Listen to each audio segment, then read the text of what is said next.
I'm at Central World. They got a little Mini Cooper Expo here. I'm gonna take a look at some of these cars, check the prices. But in this video, I'm gonna go through my monthly budget here in Thailand. What I did is my first month I lived here, when I moved into my apartment, my condo, I tracked everything. That was the month of April. I've been busy. I haven't had time to tally everything up, but I've done that now.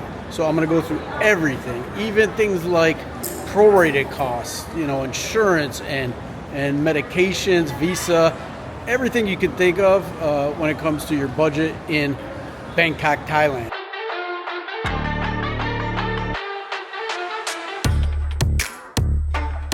When I get back to my condo, I will sit down in my kitchen and go through all the statistics. Now, one good thing for me is I do not need to buy a car. I already have one. This one's 1.5 million baht. My car I bought was 1.25 million baht, a Mazda CX-30, which I love the car. I mean, it's a great car. I think I'm going to use it in a few days to go on a little road trip, but I barely use it. I barely use it here in Bangkok. My transportation costs here are far different than what they were in Nha Jom Tien when I was living there. There, it was mostly gas. Obviously, I'm still paying car insurance. So this one is the electric Mini Cooper. This one's almost like 1.7 million Thai baht. I see they're doing a little photo shoot here. Very exciting. Are you guys all from Mini Cooper? Mini Cooper? Oh, okay. Say hello to YouTube. So yeah, they got a big production going on here. We'll take a look at a couple of these. Now, Rooney, my girlfriend over there, she's possibly looking at selling her. She's a Honda CR-V right now, but she wants something a little smaller to maneuver around Bangkok, go back and forth between her house. So she's looking into getting an electric vehicle. I think these may be a little pricey. The Chinese cars, you can get a sweet electric car for much cheaper. Welcome to my kitchen. Made it back home. We dodged the rain. Let's get into the nuts and bolts of the video. First, let me just do a disclaimer. I'm not a budget conscious person. I don't track my expenses generally. I did this first month in April when I moved in here because I know a lot of people asked me what the costs were to live in Bangkok, and I wanted to know how much it would cost my first month, so I tracked it. But generally, I just spend whatever I spend.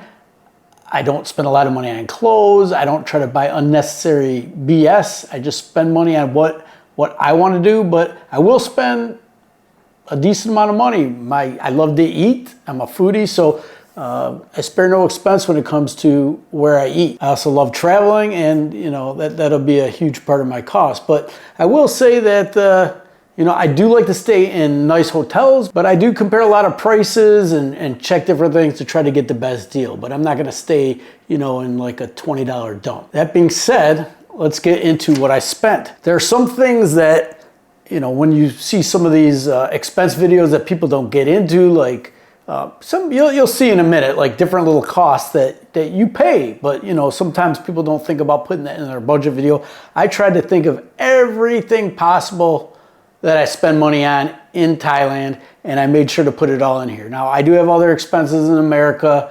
You know, I got a dog that's there and kids and you know, property taxes, things like that. None of that. This is just what I spent in Bangkok my first month of living here. One more caveat to that.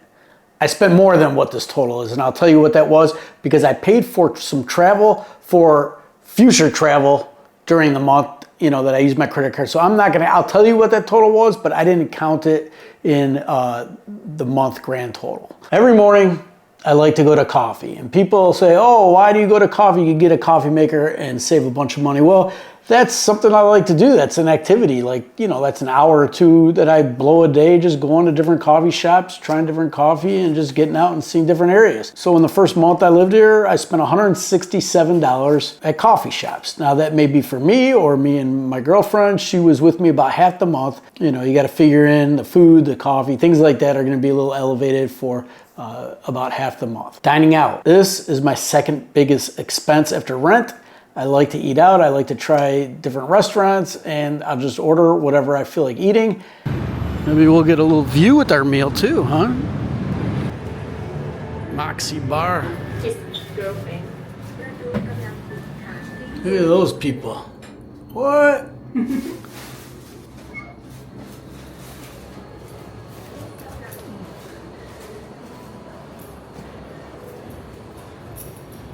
Oh, nice view. Okay. Cool.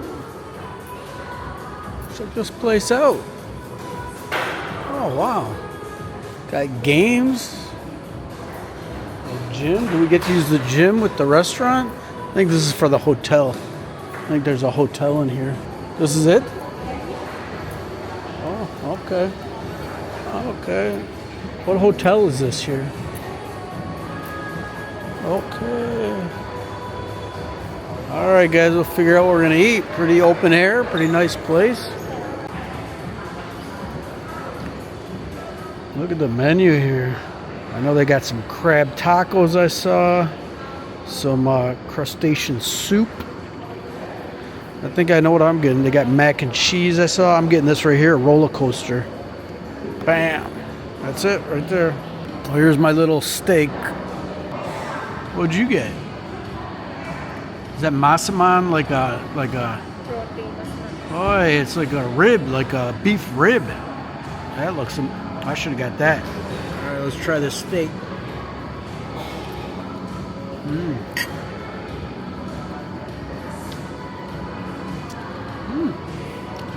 A little bit of spicy seasoning, salty. Very good seasoned steak. Almost a little bit like Montreal steak seasoning.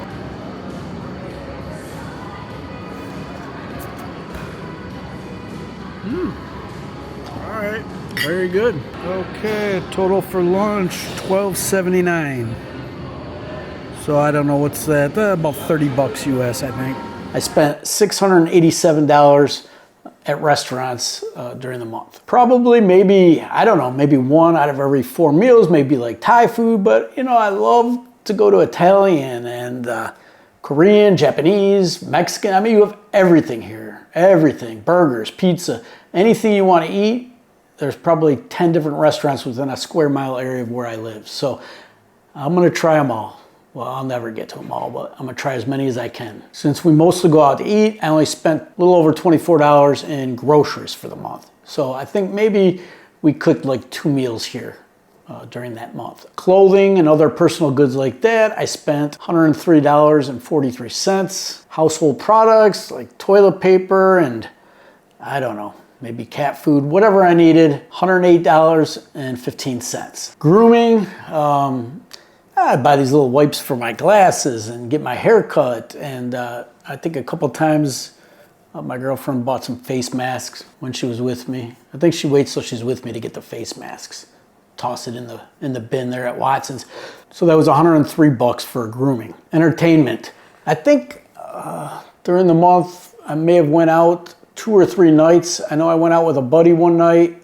We went out to eat and went to a couple bars to listen to a band, and I think me and Rooney and another couple went to some rooftop bar one night and a couple other bars, and that was earned $44.66 in entertainment. Now I know one of the places, that rooftop bar, was pretty expensive. I think we only had one drink there and an appetizer, and that might have been like 50 bucks just for that. It was pretty pricey. Nice place, great view though. So my first set of travel costs that I'm going to include in this video is $827.42. I guess that was my biggest expense. Me and Rooney went to Japan, so 2 round-trip airfares. She came back, I went somewhere else after. It would have been more, but I think I used points, IHG points at one of the hotels for 4 nights on the trip. So it would have been a little bit more.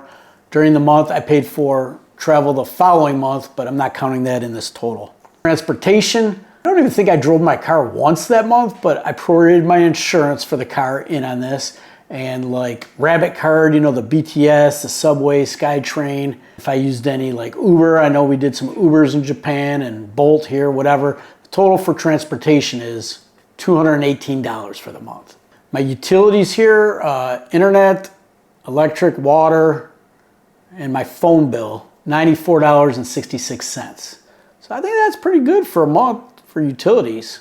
Pay a hell of a lot more than that in America. Massages, I think we went to get a massage. I may have had a couple massages. 36 bucks was my total for the month. If you live in Thailand, you know, you got to take advantage of the cheap massages. You got to figure that number would be times 5 in America for massages. All right, something that people probably don't think about when they're doing a budget video is, even though I'm living here, I do, I pay income tax. I guess that's one of my American expenses, but that's, I bring the money here and spend it. So I'm going to count my income tax prorated, $115.75, which, they took money out of my pension check and everything for taxes, but that's what I had to pay at the end of the year. I got, some other stock thing that, I just pay the tax at the end of the year. I don't have them take monthly taxes out of that. So end of the year, then I divide it into 12, came out to 115 bucks. My Visa, 12 bucks a month. And getting back to the income taxes, like basically a lot of people worry about, this whole tax structure in Thailand and bringing money in and whatever. And I got lucky that I got that LTR visa from the Board of Investment, which when I got it, I just wanted a type of visa that doesn't have restrictions on working. Like a regular retirement visa says you are not allowed to work in Thailand. I wanted, either the DTV or the LTR, which the LTR is better because it's good for 10 years. I don't have to do 90-day check-ins. I get the fast track at the airport. I work with the Board of Investment. They take care of all my stuff for me. And, I really love that visa. And it came out, if you get a multi-entry visa, yearly, I basically paid 10 years in advance for that. But it's the same amount of money, same amount of money. And if you average it out, it comes out to 12 bucks a month. Now, some things that may or may not be necessary. To me, it's necessary. Health insurance. So through my pension in America, I get health insurance. On my last contract, they negotiate something in. Like before, people didn't have to pay. And, now people have to pay. So I have to pay a little bit. I pay $122 a month for my health insurance. But it's really good health insurance. It covers me here. I can get reimbursed if I use it. It's actually recognized in some hospitals. I could set things up where I wouldn't have to pay in advance if I wanted to. But since my girlfriend, Warunee, she's an insurance agent here selling health insurance, I had her do a quote for me. I'm 59 years old. I want to know how much my insurance would cost if I had to buy insurance in Thailand, and just to let you guys know what you may expect to spend if you want to get insurance in Thailand. So basically, her company has 4 different options: 1 million, 5 million, 15 million, and 25 million in coverage. One good thing that our company does is if you have one of 6 different things happen, like cancer or heart disease, different things, they double the coverage for 3 years from when you're diagnosed. I would get the 5 million or the 15 million. The 25 million for Thailand, that's a little bit overkill, I think. I don't know if you would ever spend that much.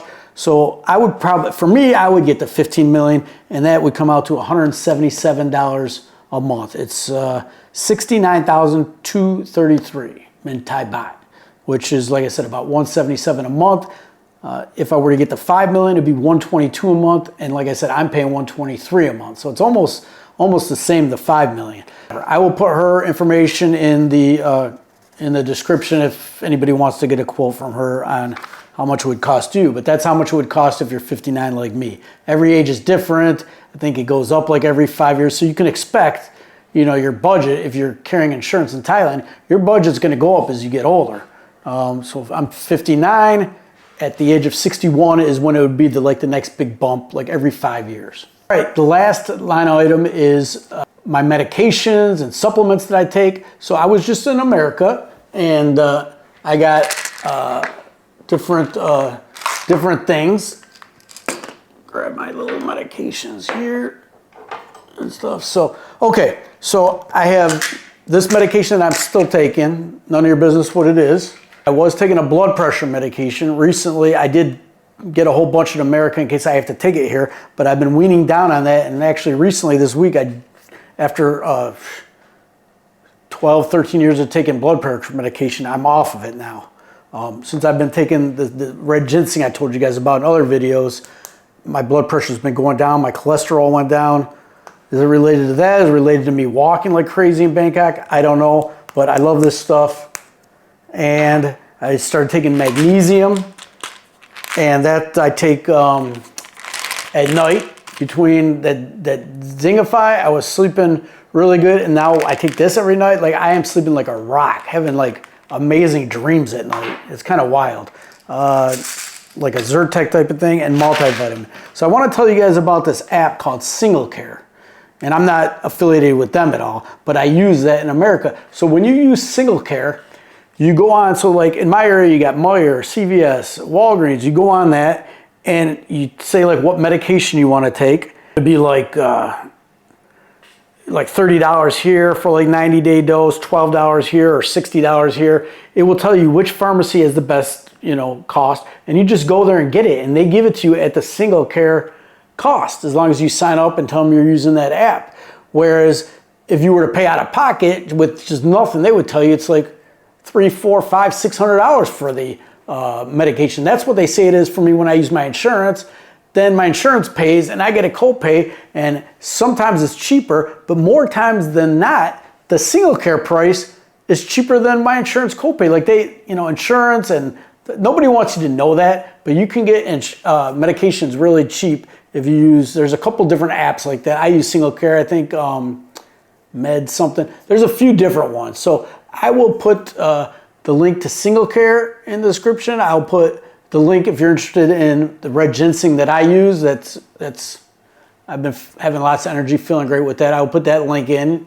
If you use my discount code, you get 20% off. And I will put my girlfriend's company's health insurance website address and everything if you want to get a quote from her. So that's my little plug at the end here for people that I'm affiliated with. My girlfriend sells insurance. I don't get anything. Maybe she'll start paying for more food or something when we go out to eat. She did pay the other day. She bought a nice lunch the other day. So my total for the month, $3,551 US dollars, which I think was like around 116,000 baht. So a little pricier. I think if you're a single guy with no girlfriend and don't do much, don't drink, don't date, don't go party, you could easily spend 2,500, live a huge, great life, eating really well for 3,000 baht.